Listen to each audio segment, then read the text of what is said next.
It is September 1st. I don't know how we got to September. Last time I checked, we were in April, but we're here now, okay? And that means that it's time to go ahead and lock in and get everything situated before the end of the year comes upon us and we realize, what have we gotten accomplished this year? So that is what this video is going to be all about. It's your girl Stephanie. You can call me StephaNena because we are back again with another video. And this is for my personal development girlies, okay? So if you are a personal development girl down and you are trying to get your life together before the end of the year, let's lock in. Now, if this is your first time seeing my face, my name is Stephanie. I am a travel, lifestyle, and personal development content creator. And I create content so that you can be growing, glowing, and going all around the world, okay? So we are literally trying to glow up over here. We are trying to be living our best lives, and we're not trying, we're succeeding actually very, very well. This is an example of one of the videos that we come together on and really just establish our goals. Today's video is going to be a little bit different because I'm going to be talking you through the 5 things that I have said that I want to focus on for the end of this year. That is September, October, November, and December. So I have 4 months, which is roughly 16 weeks to be focusing on all of these things. It's kind of random in a way. It's not necessarily anything that is too structured, if you will, but this is some of the things that I'm working on. I'm hoping that you can find inspiration and find some tidbits of information in here that you would find helpful. We are on the road to 600 subs and I'm super excited to have you watching this video. So if you feel as if you would love to be a part of this family, like I said, where we grow, glow, and go around the world and we are living our best lives and stepping into the best version of ourselves, definitely do me a favor and hit that red button down below to subscribe and to stay updated on my content. But if you feel like this video was valuable in any way, either right now or towards the end, please do me a favor and also hit that like button because that's going to suggest to the algorithm that this is a good video for others to watch as well. Now, let's go ahead and get into the 5 things that I am choosing to lock in on for September through December.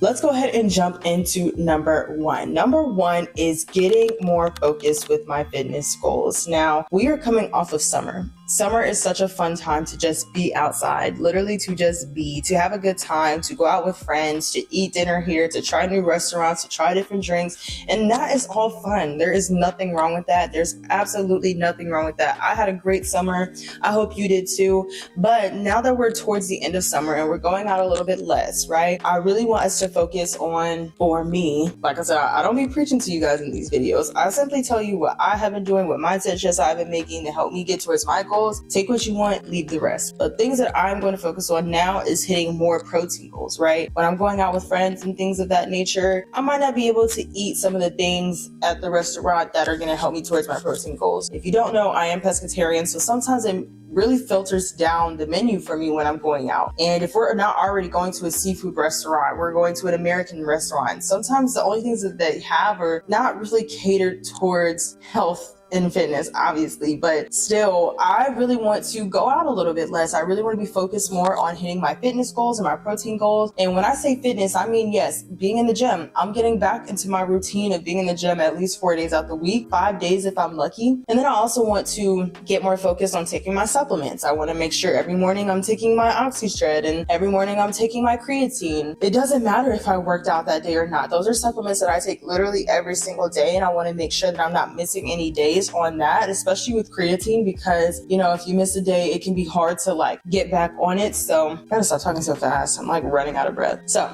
that with my fitness goals as well. And then also cooking at home. So when I cook at home, I have so much more control over what I'm eating, and that allows me to hit my fitness goals a lot better and my protein goals a lot better. So I'm going to be taking meal prep very seriously towards the end of the year, really taking time to carefully craft out a really good grocery list to make sure that there's nothing that I need in the middle of the week, because there's nothing more annoying than a middle of the week store run when you felt like you already got everything on Sunday or Monday, whenever you get your groceries, right? So I am definitely going to be taking a little bit of time to craft out my menus a little bit better. Breakfast, lunch, dinner, snacks, all that kind of stuff. And for me, it's not about cutting out. Like, I've never done really well when I've cut something out completely. So for me, it's more so about replacing. Like, what can I replace with my potato chips that is going to give me that same crunching sensation that's going to be better for me. I do love some chips every now and then, but at the end of the day, they have protein chips now. You can make kale chips, you can make carrot chips. There's so many different alternatives that you can find and replace that'll be healthier alternatives for you to hit your goals. So that's what it's all going to be about for me as far as number 1 goes, which is hitting my fitness goals. Now, let's jump into number 2. Number 2 is being more focused with my goals. Now, as you know, I make bingo cards every single quarter, and Q1 went really, really well, obviously, and Q2 also went well. Q2, I was a little bit less focused because I had so much going on. I had my birthday, then we moved, and then June came out of nowhere. So Q2 kind of came and went. Q3, which is what we're in right now, I've been a lot more focused, and now that it's September and it's more so the end of summer, I'm getting a lot more focused with those goals as well. I've been doing really, really well with Q3 to get back on track, and I want Q4 to be even better, and I want to round out the year on a more successful note. Not saying that this year wasn't successful. I'm not discrediting the accomplishments that I've made this far, and I don't want you to ever do that. I don't want you to feel like just because this quarter was not as good as Q1, that means that you did a bad job this quarter. Like, that means that you've gotten a really good quarter in, and now you're doing even better because you set yourself up for success in the past. So I don't want you to ever discredit the progress that you've made. Please don't do that. But for me, now that I see, okay, like Q1 was here, Q2 might have been a little dip,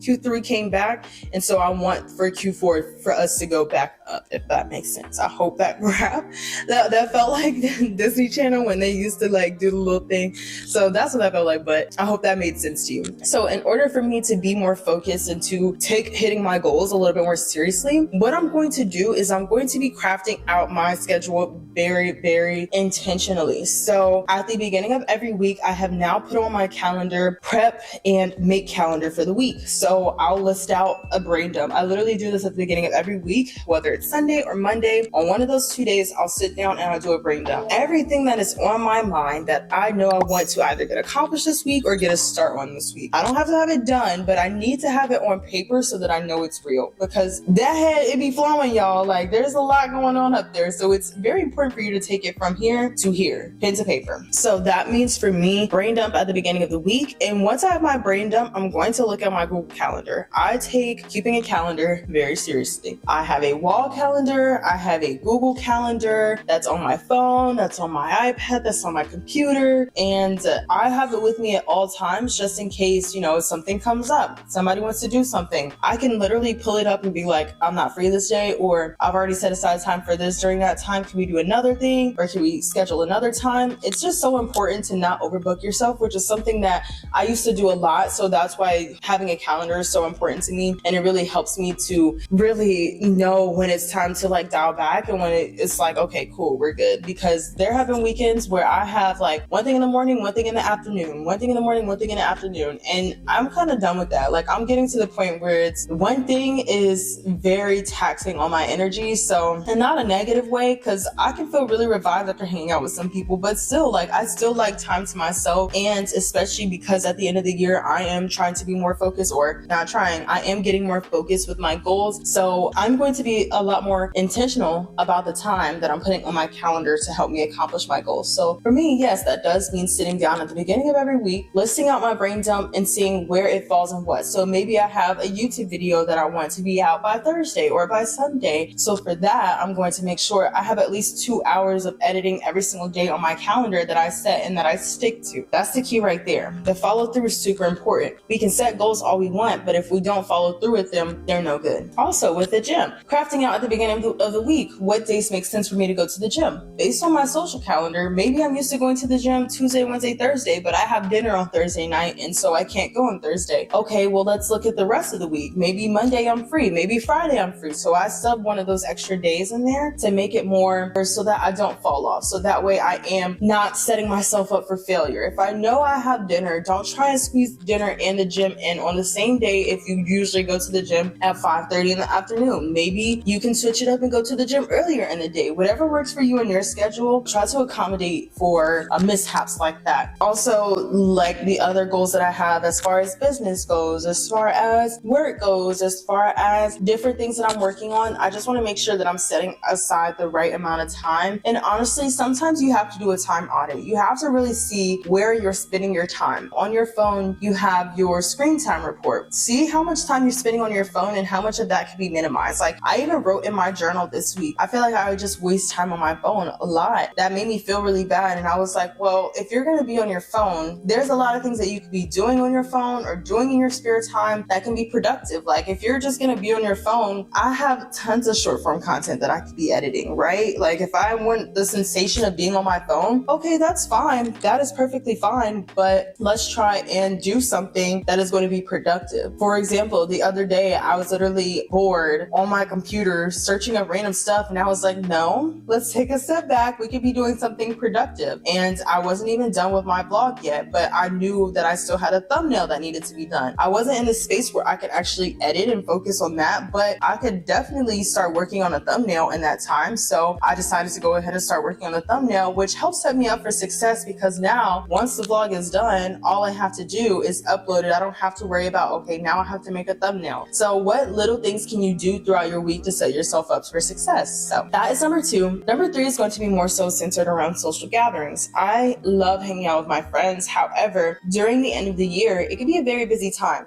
A lot of people might be traveling a little bit more to visit family. A lot of people might be working a little bit more overtime. Christmas is coming up, so they might be working a little bit more, hanging out a little bit less. During the summer, we were all outside, we're going on vacation, we're doing all these sorts of things together. But during the end of the year is when we start to get a little bit more inside, cozy, intimate, and people are hanging out with family and things of that nature. Great, I love it, but now is the time to be a little bit more intentional about the time you spend with your friends, the time you spend with your family, especially because a lot of us, if we're not living at home anymore, we're only really seeing our family on our holidays, or we go and spend the day with them, or we spend the weekend with them, whatever that might be for you. We go on vacation together, so it is very important around this time of year to spend some very intentional time with your friends, especially because at the end of the day, like, say you don't even have family to go to Thanksgiving with, it's so important to bring your friends, hold them close, because your friends are your family. Hopefully you have good friends that feel like family. But because I am lightening up on my social calendar, I do want to be more intentional about the time that I do spend with my friends when I do hang out with them. I know that if I hang out with this person on Saturday in September, the next time I see them probably won't be till October something, maybe November. So I'm going to be very in the moment, very focused with that friend. And that means for me, like, I've been doing this for a while, but I really don't like when I'm at dinner with someone or we're at a group dinner and I look around and everybody's on their phone. That really irritates me. I don't know why, because it's like, why did we schedule time to get together just to hang out and be on social media, right? That doesn't really make sense. So I really want to be locked in with a person. If I'm literally at a table, I'm literally gonna take my phone and put it face down. Like, I don't want to see any notifications that pop up. I don't want to see that. Like, I want to be focused on the person and the time that I'm spending with them, because that's so important. And that is something that I'm doing in this next quarters / end of the year push, because I do feel whenever we do get around the holidays, I am seeing my people less. Like, it's gonna be like, oh, I haven't seen you since last year. So I do want to make sure when I do see you, I'm spending time with you. I'm spending authentic time with you. I'm spending one-on-one time with you, intentional time, whatever that might be. But that is my reason as to why. Let's move on to number 4. And number 4 is going to be a little bit of a struggle, especially for me. Ooh. So number 4 is going to be waking up earlier. Here's why. During, fall back, spring forward. So what is it called? Daylight savings time.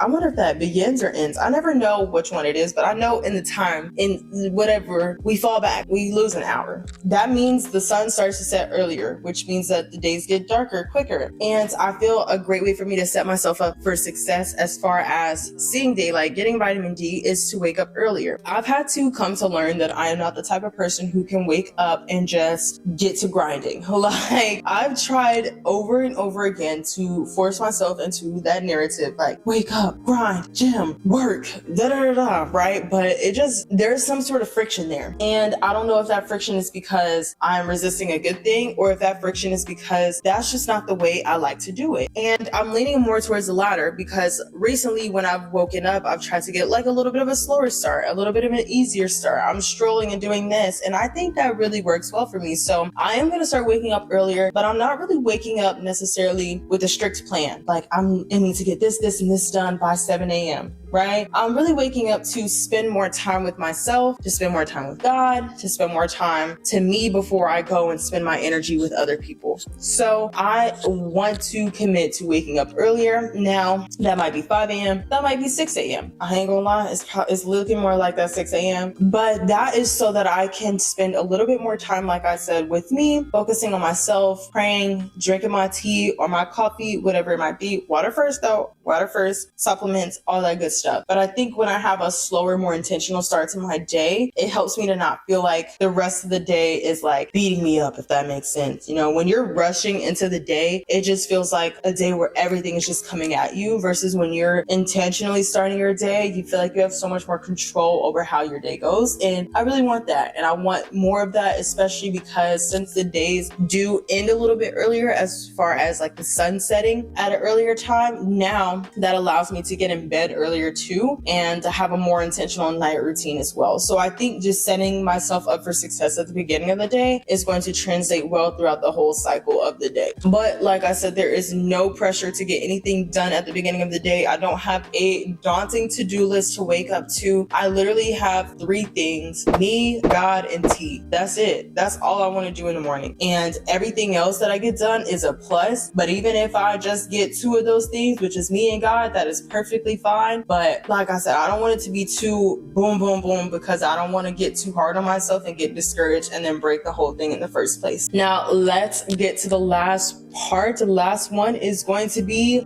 daunting for some people. But remember, this is just a list of things that I'm doing. So I'm simply, like I said, take what you want, leave the rest. The last thing is going to be saving money. I know y'all don't want to hear that. I know. Trust me, I did not want to hear this up until like this year, for real. I honestly felt that saving money was so pointless. Truly, I was like, I have it now, I'm going to spend it now. Why save? And to some extent, I do understand, because we want experiences and we're not really thinking about the future that much. I mean, we are, but we're not. And you don't just save because you're thinking about the future. I am not necessarily thinking about the future when I'm saving. I am thinking about future me, yes, but I'm not necessarily thinking about like the down payment on a house in 2 years, which, yes, that's important. But at the end of the day, I want to be saving more because I just want to start setting myself up for success better. Like, even with my goals that I have, this is not for right now. This is for later. This is for 2 years time. I can look back and be like, I'm so glad that I started now. So for me and the summer that I'm coming off of, I do feel like saving is going to be really important for me. That does mean going out less. That does mean cooking at home more. That does mean cutting back on some things. And that is perfectly fine. That's just the sacrifices that we have to make, or that I have to make. You don't got to make the sacrifices. I understand. Look, YOLO. But at the end of the day, for me, I do want to save a little bit more money. Now, I know that the holidays are coming up, but I feel like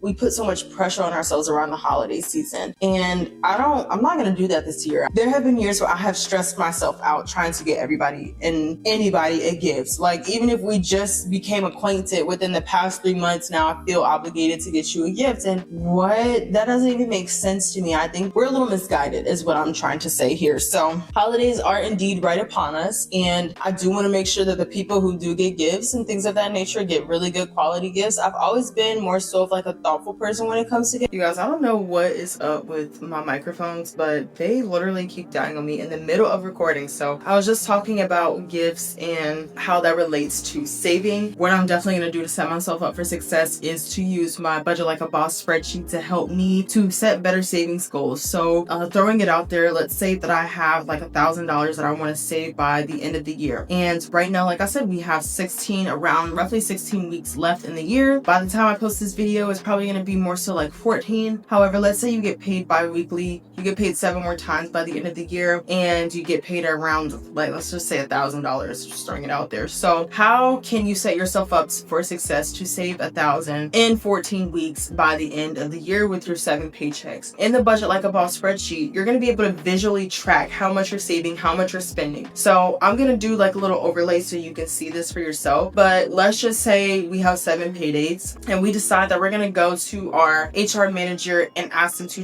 go ahead and transfer 10% to the savings. 10% automatically automatically to my savings every single time I get paid for the next 7 weeks. Now, you know for a fact that if you do that and you get paid at least $1,000 a week, by the end of those 7 weeks, you should have at least $700, right? Now, there's 300 left. And so what I would do in that position is go ahead and track however much is going out. Paying yourself first is super important. So at least put 5% of your income to paying yourself. That's $50. So now you have $50 of just fun money. Now, we don't know for a fact, well, I don't know what your lifestyle is like, what kind of things you like to do. So if that's enough for you, great. If that's not enough, let's see if you can make some adjustments, but make sure that you have like what's for going out, rent, groceries, insurance, car note, all that kind of stuff, right? With that $50, you can literally do whatever you want with it. I don't care. You paid yourself. Treat yourself to a dinner, treat yourself to a new hairstyle, whatever. I don't care. But now let's say you have $100 left over after you budgeted everything out for the next 2 weeks. Now, that's not a lot, but that's the society that we live in, honestly. But your groceries are already paid for and you already opted for going out less. Cool. Your gas is already in your tank. Everything is taken care of. You're living good to me. With that, can you put $50 in your savings to help you get towards your goal? Can you put $50 towards debt to help you pay down some debt? Can you split maybe a third of that? Can you put $30 in savings to help you get towards your goal? So now you have $70 left over for the next 2 weeks. This really helps you to visually see, okay, what can I do with my money? Plug and play so that you can see, okay, this is somewhere where I would put it that I would feel confident. And if I need to borrow back, I can borrow back. At the end of the day, that's exactly what a savings is for. But this budget like a boss spreadsheet is definitely going to help me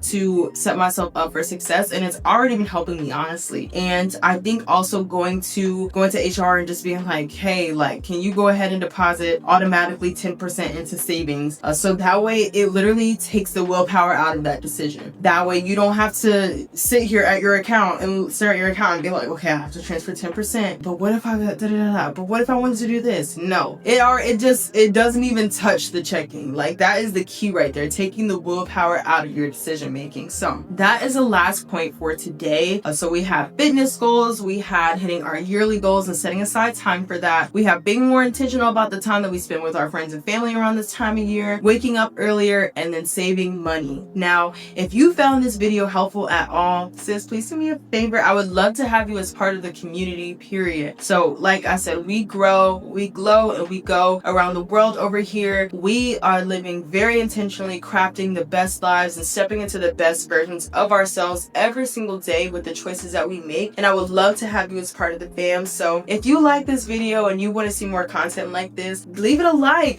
join the fam. And also, I want to know from you, like, what are some things that you're going to be doing towards the end of the year that's really going to help push you into the next phase? Now, this is very similar. This trend that I'm seeing is very similar to the winter art trend from last year, except we're starting a little bit earlier, which I'm super happy about because I think that this is the perfect time to start. Fall is about to start. We're not waiting until winter. This is like fall, setting ourselves up for success in the winter, so that way in the winter, once we get to that part, it's more so about following through, like execution, and that is the key right there. So if you haven't watched my winter art video yet and you feel like that will be helpful, I'm gonna go ahead and tag it in one of these corners up here so that way you can go ahead and see that. And other than that, I appreciate you so much for watching today's video. Like I said, give it a like, leave me a subscribe, and I will definitely be seeing you very soon. Leave it in the comments, you know, what are some things that you're doing for this end of the year push that is going to help you set yourself for success either in October, November, December 2026. Whoa, mind-boggling. Literally. For me, it's been a year almost on YouTube, so I definitely have a lot of big goals for as far as like next year goes. We've seen some amazing growth this year, and I'm definitely looking to multiply that within the next couple of years, or really the next year. So I'm really looking at strategies to help improve on that. But let me know, friend, let me know down in the comments, and I love you so much, and I will see you not only in the comment sections but also in the next one, right? See you in the next one. Bye.